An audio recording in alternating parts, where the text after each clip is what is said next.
Hi everyone, welcome back to my YouTube channel. So after long time ಇವತ್ತು ನಾನೊಂದು special ಆಗಿರೋ ಕಾಳು sambar recipe ನಿಮ್ಮ ಜೊತೆ ಶೇರ್ ಮಾಡ್ತಾಯಿದ್ದೀನಿ. ಸೊ ಫಸ್ಟು ನಾನು ಒಂದು ಸ್ವಲ್ಪ ಕಾಯಿ ತುರಿ ಮತ್ತು ಶುಂಠಿ, ಬೆಳ್ಳುಳ್ಳಿ, ಕೊತ್ತಂಬರಿ ಸೊಪ್ಪು, ಈರುಳ್ಳಿನ ಜಾರಿಗೆ ಹಾಕ್ಕೊಂಡು ರುಬ್ಕೋತಾ ಇದ್ದೀನಿ. ಸೊ ತುಂಬಾ ಟೇಸ್ಟಿಯಾಗಿರುತ್ತೆ. ಟ್ರಸ್ಟ್ ಮೀ, ನೀವು ಕೂಡ ಅದನ್ನು ಖಂಡಿತ ಮನೇಲಿ ಟ್ರೈ ಮಾಡಿ ನೋಡಿ. ಹಾಗೆ ಇದನ್ನೆಲ್ಲ ಮಿಕ್ಸ್ ಮಾಡಿಕೊಂಡು ಒಂದು ಪೇಸ್ಟ್ ಮಾಡ್ಕೊಳ್ಳೋಣ ನಾವು ಫಸ್ಟು. ಮೊಳಕೆ ಕಟ್ಟಿದ ಸಾರಿಗೆ ಈ ಕಾಳು ಯಾವುದಾದ್ರೂ ಇರಲಿ, ನೀವು ಈ ಮಸಾಲ ಅದಕ್ಕೆ ಕೊಟ್ಟರೆ ನಿಜವಾಗ್ಲೂ ತುಂಬ ಟೇಸ್ಟಿಯಾಗಿರುತ್ತೆ. ಇದಕ್ಕೆ ಸ್ವಲ್ಪ ಚಕ್ಕೆ ಮತ್ತು ಲವಂಗ ಹಾಕೋತಾ ಇದ್ದೀನಿ, ಒಂದು 2 ಕಾಳಷ್ಟು. ಆಮೇಲೆ ಇದನ್ನು ಒಂದು ಪೇಸ್ಟ್ ಮಾಡೋಣ.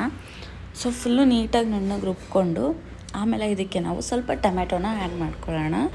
ಅದಾದಮೇಲೆ ಇದಕ್ಕೆ ಒಂದು ಸ್ವಲ್ಪ ಎಣ್ಣೆ ಹಾಕ್ಕೊಂಡು ಇದಕ್ಕೆ ನಾನು ಸಾಸಿವೆ ಜೀರಿಗೆನ ಹಾಕೋತಾ ಇದ್ದೀನಿ. ಫಸ್ಟು ಎಣ್ಣೆ ಕಾದ್ಮೇಲೆ ಅದಕ್ಕೆ ಸಾಸಿವೆ ಮತ್ತು ಜೀರಿಗೆ ಹಾಕ್ಕೊಳ್ಳೋಣ.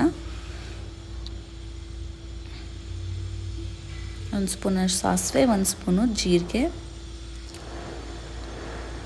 ಹಾಕ್ಕೊಂಡು ಇದಕ್ಕೆ ನಾನು ಹಾಗೆ ಈರುಳ್ಳಿ ಮತ್ತು ಕರಿಬೇವು ಸೊಪ್ಪನ್ನ ಹಾಕೋತಾ ಇದ್ದೀನಿ. ಈರುಳ್ಳಿ, ಕರಿಬೇವಿನ ಸೊಪ್ಪು ಮತ್ತು ಒಂದು ಸ್ವಲ್ಪ ಹಿಂಗನ್ನ ಕೂಡ ಇದಕ್ಕೆ ಆ್ಯಡ್ ಮಾಡ್ಕೋತಾ ಇದ್ದೀನಿ.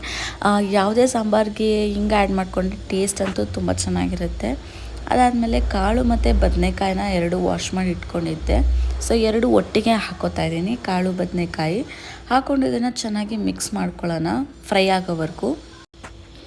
ಒಂದು ಸ್ವಲ್ಪ ಕಲ್ಲುಪ್ಪು 1 ಸ್ಪೂನಷ್ಟು ಹಾಕಿ ಆಮೇಲೆ ಅದಕ್ಕೆ ಸಾಂಬಾರು ಪೌಡರ್ನ ಕೂಡ ಆ್ಯಡ್ ಮಾಡ್ಕೋತಾ ಇದ್ದೀನಿ.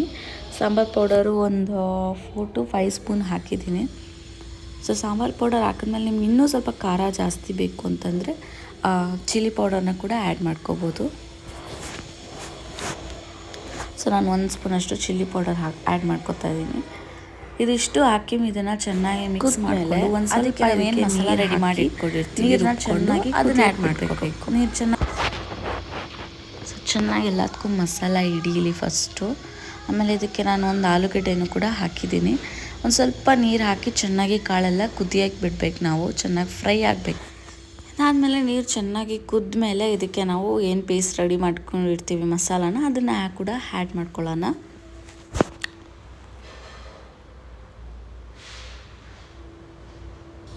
ಸೊ ನೀರು ಚೆನ್ನಾಗಿ ಕುದ್ದಿದೆ. ಇವಾಗ ನೀರು ಕುದ್ಮೇಲೆ ಇದಕ್ಕೆ ನಾನು ಮಸಾಲಾನ ಹಾಕೋತಾ ಇದ್ದೀನಿ. ಸೊ ಮಸಾಲ ಹಾಕ್ಕೊಂಡು ಆ ಜಾರಿಗೆ ಒಂದೊಂದು ಸ್ವಲ್ಪ ನೀರು ಹಾಕಿ ಇದಕ್ಕೆ ಮಿಕ್ಸ್ ಮಾಡ್ಕೊಳ್ಳಿ. ಚೆನ್ನಾಗಿ ಒಂದು 5 ಮಿನಿಟ್ಸ್ ಕುದಿಯೋಕ್ಕೆ ಬಿಡಿ. ಸಾರು ಸ್ವಲ್ಪ ತೆಳ್ಳಗಾಗುತ್ತೆ ಚೆನ್ನಾಗಿ ಕುದ್ರೆ. ಆಮೇಲೆ ಮಸಾಲ ಸಾಂಬಾರು ರೆಡಿ ಆಗುತ್ತೆ. ಕಾಳು ಸಖತ್ತಾಗಿರುತ್ತೆ. ನೀವು ಕೂಡ ಮನೇಲಿ ಖಂಡಿತ ಟ್ರೈ ಮಾಡಿ ನೋಡಿ.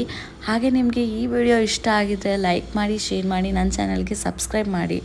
ಇನ್ನೂ ಯಾವ ಥರ ವೀಡಿಯೋಸ್ ಬೇಕಂತ ಕೂಡ ಕಮೆಂಟ್ ಬಾಕ್ಸಲ್ಲಿ ತಿಳಿಸಿ. ನಾನು ಅದಕ್ಕೆ ಟ್ರೈ ಮಾಡ್ತೀನಿ ಮಾಡೋಕ್ಕೆಲ್ಲನೂ. So thank you.